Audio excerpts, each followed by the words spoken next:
আমরা অনেক সময় ভুল করে বলে ফেলি যে তোকে দিয়ে কিছুই হবে না, বলে ফেলি না?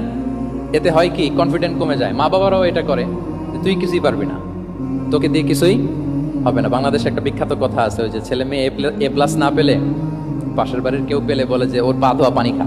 কি বলে? তুই এ প্লাস পাইলি না, ওই দেখ ওই বাড়িতে পেয়ে গেল, ওর কি খা? পা ধোয়া পানি খা।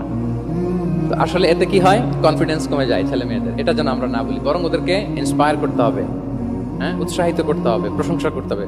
সাহাবীদের ভালো কিছু দেখলে সঠিক উত্তর তারা দিতে বলে রাসূল সাল্লাল্লাহু আলাইহি ওয়াসাল্লাম প্রশংসা করতেন।